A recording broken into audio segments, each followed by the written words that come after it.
Galera, beleza? Estamos voltando agora em peso ao YouTube. A gente conquistou o nome youtube.com.br/Cristã em Ascensão. Antigamente era qualquer nome, qualquer letra aleatória. Agora a gente conquistou youtube.com.br/Cristã em Ascensão. Então, a gente está voltando em peso e hoje a gente vai estar trazendo uma palavra sobre transformação. A gente vai abordar o texto bíblico que é João, capítulo 2, do versículo 1 ao 11, onde vai falar sobre o primeiro milagre de Jesus, onde os sinais de Jesus começou a ser mostrado às pessoas e onde as pessoas perceberam que Jesus mesmo era o Messias, né? Então, a gente vai trazer essa perspectiva de transformação através desse texto, tá? Então, vamos lá, vamos começar esse vídeo primeiramente lendo a palavra de Deus.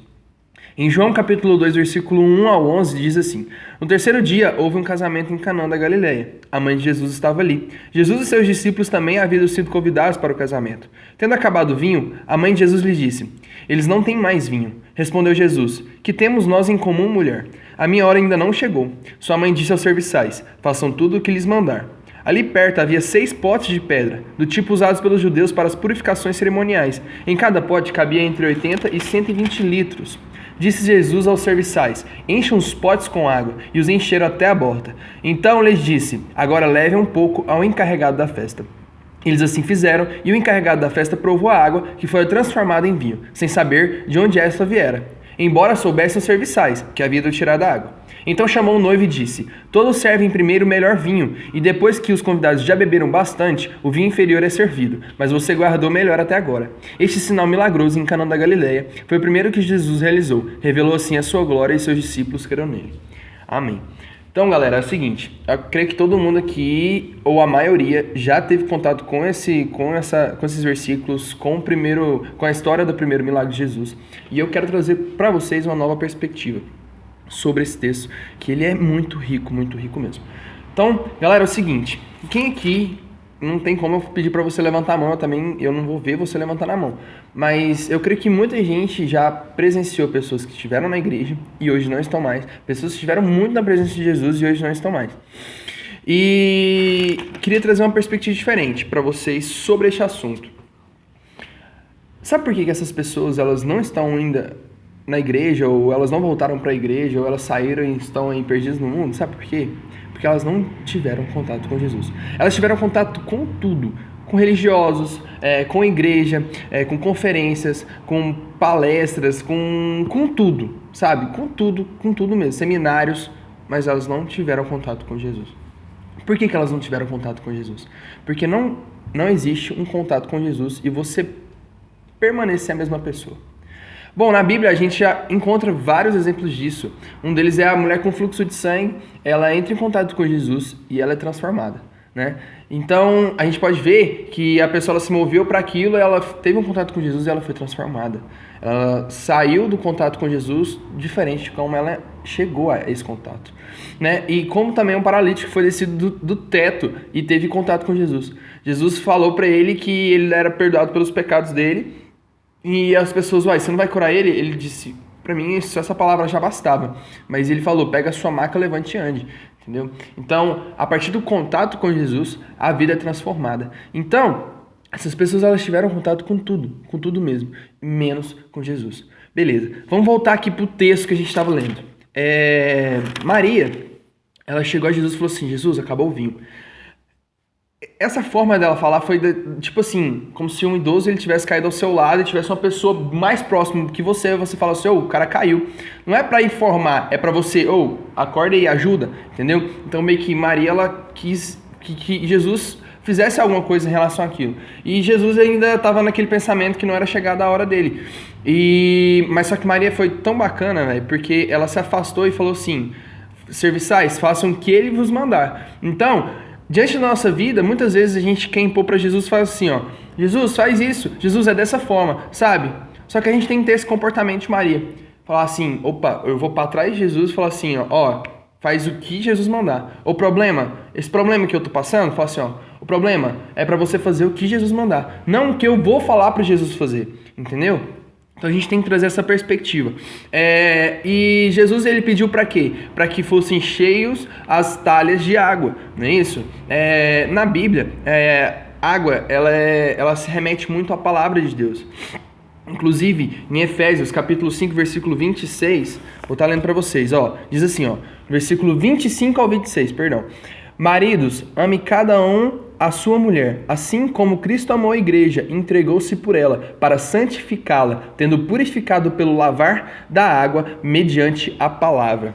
Então, gente, a palavra de Deus é a água. Então, muitos aqui também já ouviram que nós somos o vaso, para que a gente perceba que a gente não é nada. E então, o vaso ele foi cheio da palavra de Deus, ele foi cheio de água. E após ele ter sido cheio de água, ele foi transformado em vinho, né? E o vinho na Bíblia, ele remete-se ao Espírito Santo. Então, vamos lá, o pote ele foi cheio da palavra de Deus e se transformou no Espírito Santo, né? Então, Jesus poderia muito bem ter enchido as talhas já direto com o vinho, com o Espírito Santo, mas ele quis que a gente conhecesse a verdade, ele quis que a gente tivesse o conhecimento da palavra para que a gente fosse cheio do Espírito Santo, né? E em João, capítulo 3, versículo 5, que é logo após o que nós estávamos lendo, diz assim, respondeu-lhe Jesus, digo-lhes a verdade, ninguém pode entrar no reino de Deus se não nascer da água e do Espírito.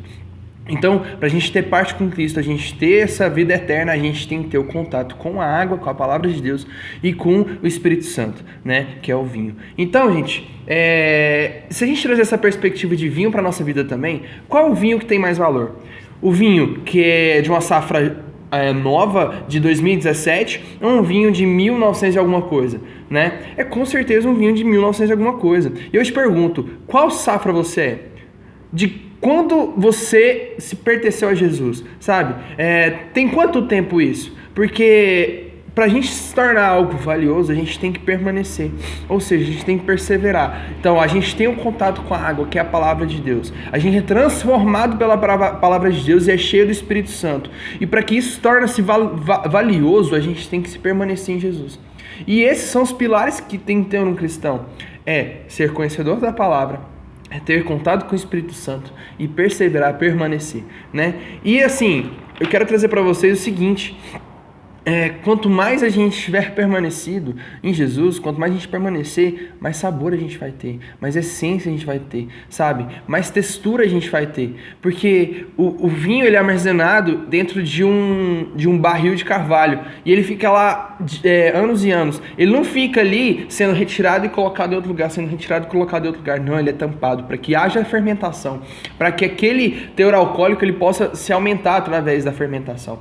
E ele é tampado, né? Então, o nosso vaso, as nossas talhas, elas têm que ser tampadas. A gente não pode permitir que coisas de fora adentrem as nossas talhas, né? E nem que o nosso vinho vá para outros lugares. A gente tem que se permanecer e se enriquecer através do Espírito Santo. Como a gente faz isso? Como a gente faz para que a gente possa ser valioso, para que a gente possa ser armazenado e aquilo ali possa crescer dentro de nós? É através de ter uma vida através da santidade.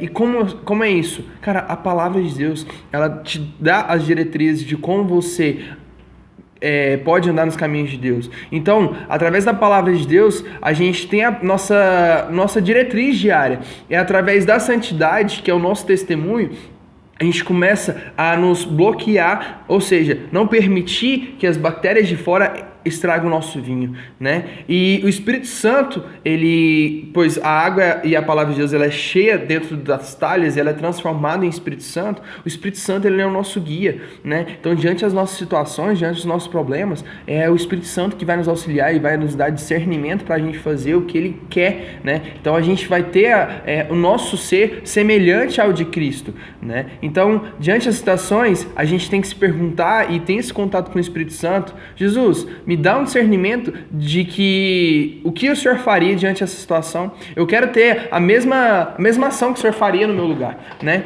E a perseverança, que é esse armazenamento, né? Então, essa perseverança, ela gera uma raiz. A gente está andando no dia a dia aí nas ruas e a gente se depara com uma árvore gigantesca. Para aquela árvore se manter, ela tem que ter raiz, e é através da perseverança que a gente vai criando essa raiz. A gente vai criando a nossa identidade firmada em Cristo. Então a gente vai se mergulhando dentro do profundo de Jesus. Então há um ponto onde a gente se mergulha e o exterior não consegue nos chamar a atenção, nos influenciar. Então que a gente traga essa aplicação para os nossos dias, que a gente possa ser cheio da palavra, para que ela possa ser transformada em Espírito Santo, e a partir dali a gente ter discernimento e contato com Jesus, a gente ter essa nossa identidade firmada em Cristo Jesus, né? E é isso, galera. Eu queria trazer essa palavra para você, que você tenha uma semana abençoada, tá? Leva essa palavra para pessoas que estão afastadas da igreja, que estão no mundo, que estão perdidas, que estão precisando voltar. Porque, querendo ou não, quando a gente conhece a verdade, a gente conhece pessoas que não estão de acordo com a verdade. Então, que você leve uma palavra de conforto, que você leve uma palavra amiga, que você possa compartilhar esse vídeo. Então, se você gostou desse vídeo, dá um gostei aqui, compartilha esse vídeo, que você dissemine essa palavra de Deus em nome de Jesus. Fique na paz, galera. Obrigado. Beijo.